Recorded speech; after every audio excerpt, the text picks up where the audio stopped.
Baiklah, terima kasih kepada tujuan dari praktikum kelompok. Ulangi aja Nesa. Ulang dari awal. Yo. Ya.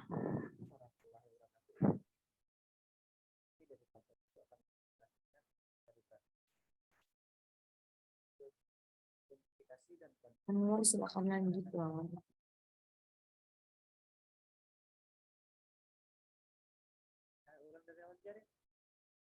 Iya, War. Kok kecil kali suaranya?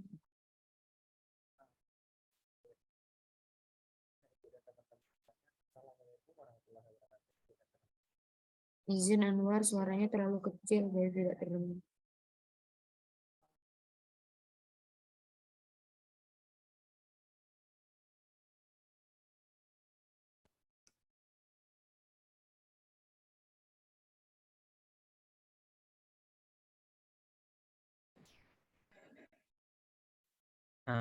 Baik.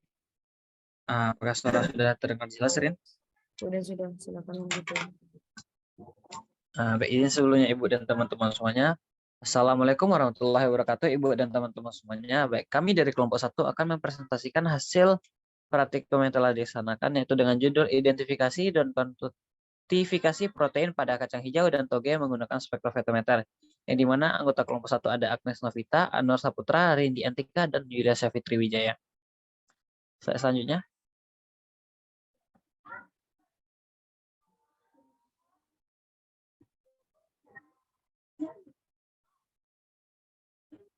Adapun tujuan praktikum yang kami angkat pada praktikum kali ini akan dibacakan oleh Saudari Agnes. Kepada Saudari Agnes, disilahkan. Baiklah, terima kasih kepada moderator. Baiklah, di sini tujuan praktikum dari kelompok kami, yaitu yang pertama, mengidentifikasi adanya protein pada kacang hijau dan kecambah toge dengan uji menggunakan CuSO4 pada analisis kualitatif. Yang kedua, yaitu menganalisis kadar protein kacang hijau dan kecambah toge dengan spektrofotometri UV-Vis. Lanjut. Baik, di sini alat dan bahan serta perhitungannya. Alat yang digunakan dalam praktikum ini yaitu pipet volume 1 mili, 2 mili, dan 5 mili.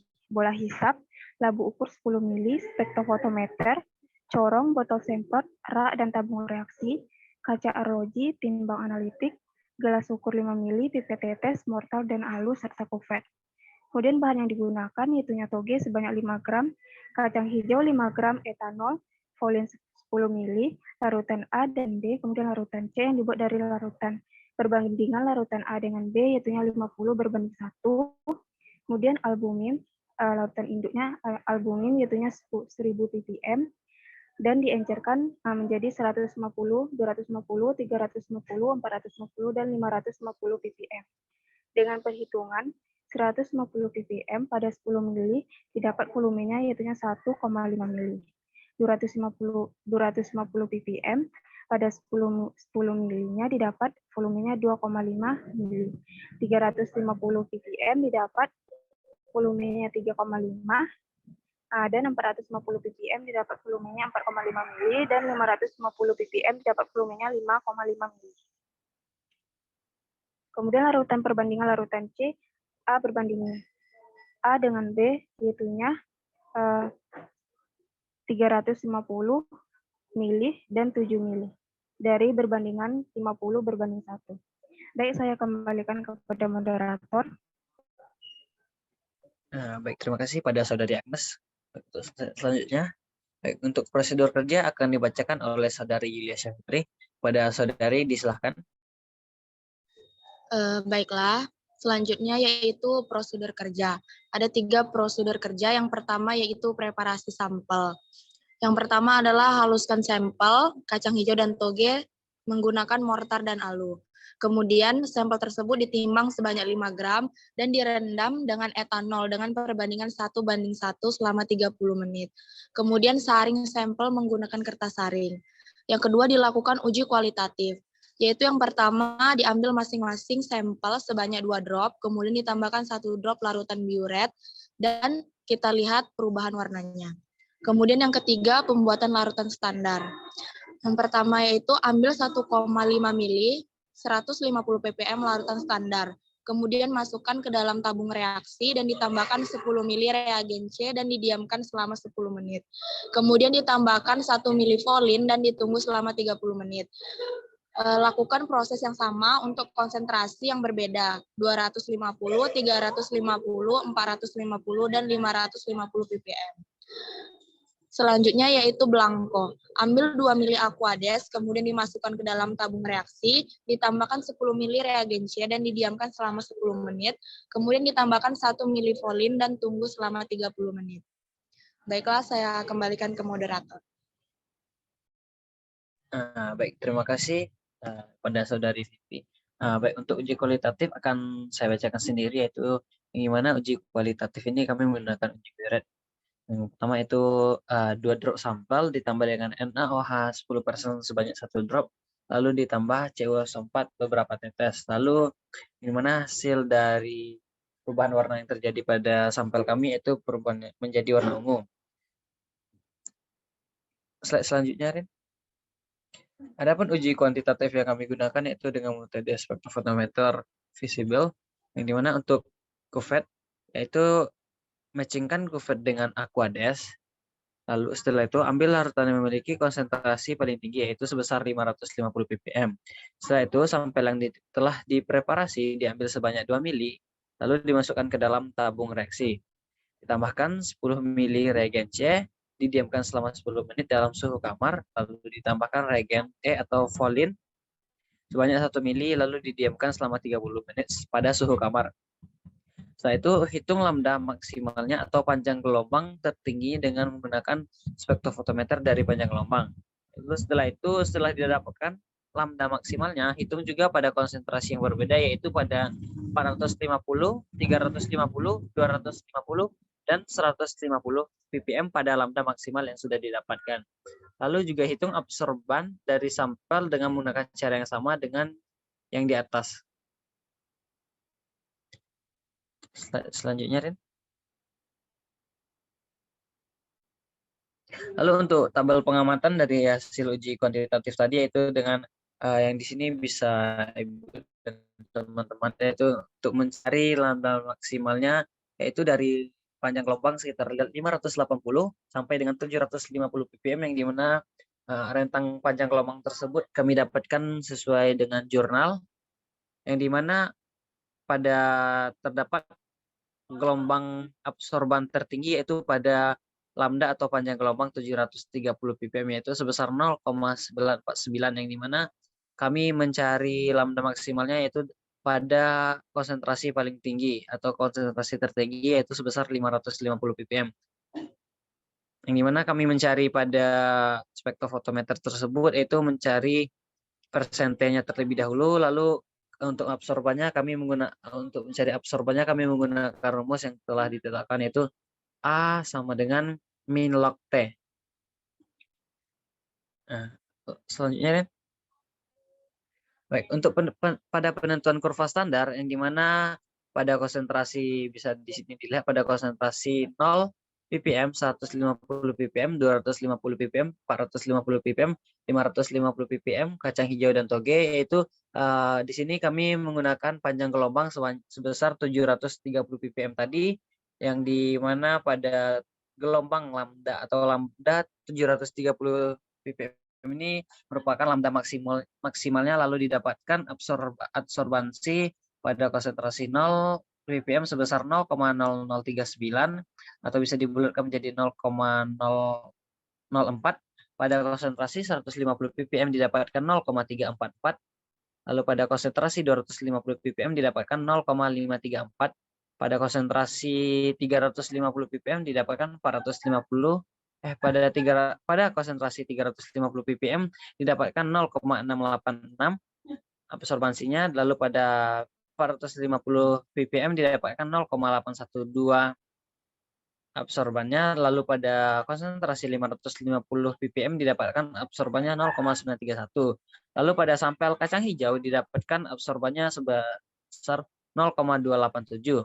Dan dimana untuk sampel toge yaitu sebesar 0,242 yang dimana pada kacang hijau dan toge ini kami melakukan pengenceran sebanyak 4 kali pada pada setiap masing-masing sampel dikarenakan sampel yang telah dibuat tersebut masih terlalu pekat sehingga kami melakukan pengecaran sebanyak 4 kali. Lalu untuk slide selanjutnya, Rin. Untuk hasil dan pembahasan di sini akan dibacakan oleh Saudari Rindi. Pada Saudari Rindi, disilahkan.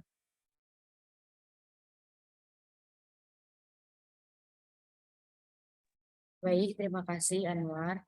Saya akan lanjut ke presentasi mengenai hasil dan pembahasan, yaitu yang pertama, dilakukannya uji kualitatif, di mana pada uji kualitatif ini dari hasil analisis semua sampel memberikan reaksi yang positif dengan terjadinya perubahan menjadi warna ungu yang terbentuk berbanding lurus dengan konsentrasi protein, di mana semakin meningkat intensitas warnanya, konsentrasi protein itu berarti semakin besar.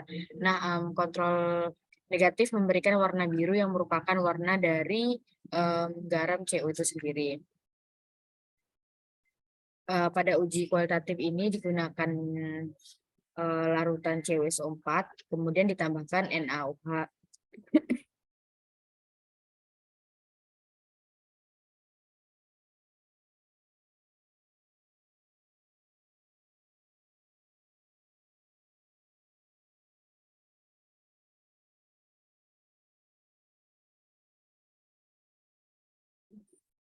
Kemudian pada uji kuantitatifnya, setelah transmitan dari panjang gelombang maksimum deret standar dan sampel didapatkan, maka bisa dicari nilai absorbansi dengan rumus A sama dengan min log T, di mana A-nya itu absorbansi, T-nya itu transmitan. Nah, setelah absorbansi diketahui, kemudian dibuat kurva panjang gelombang maksimum dan membuat kurva kalibrasi sehingga didapatkan Y sama dengan AX tambah B-nya itu Y sama dengan 0,0017 X ditambah 0,655.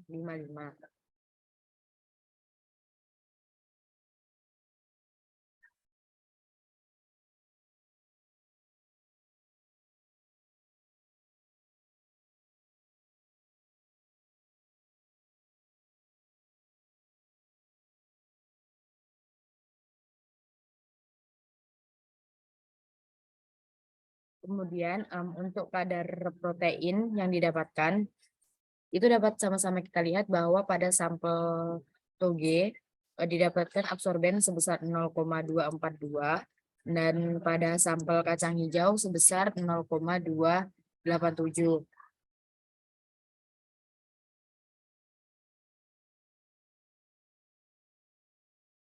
Nah, dengan demikian dapat kita ketahui kadar protein pada sampel toge itu 415,2 mg dan pada sampel kacang hijau itu sebesar 521,16 mg. Nah, di sini dapat kita ketahui bahwa memang sampel kacang hijau itu lebih besar kadar proteinnya dibanding sampel toge.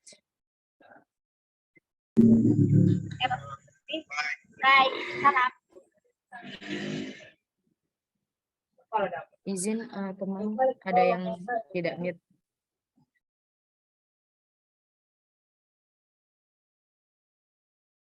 Kemudian dilanjutkan kesimpulan. Adapun kesimpulannya itu yang pertama, berdasarkan penelitian yang telah dilakukan, didapatkan kesimpulan bahwa yang pertama, uji kualitatif dengan menggunakan larutan CuSO4 tadi didapatkan hasil positif kacang hijau dan toge mengandung protein. Nah, itu ditandai dengan perubahan warna menjadi warna ungu. Yang kedua, uji kuantitatif dengan menggunakan spektrofotometri UV vis diperoleh kadar protein pada kacang hijau dan toge masing-masing sebesar 521,16 mg dan 415,28 mg dalam 4 mili pengeceran. Saya kembalikan ke moderator. Baik, sekian. Baik, terima kasih pada Saudari Rindi. Baik. Sekian yang bisa kami sampaikan Ibu dan teman semuanya. Apabila ada terdapat kekurangan atau salah kata dalam penyampaian, kami minta maaf. Sekian dan terima kasih. Wabillahi taufiq wal hidayah. Wassalamualaikum warahmatullahi wabarakatuh. Waalaikumsalam warahmatullahi wabarakatuh. Terima kasih teman-teman.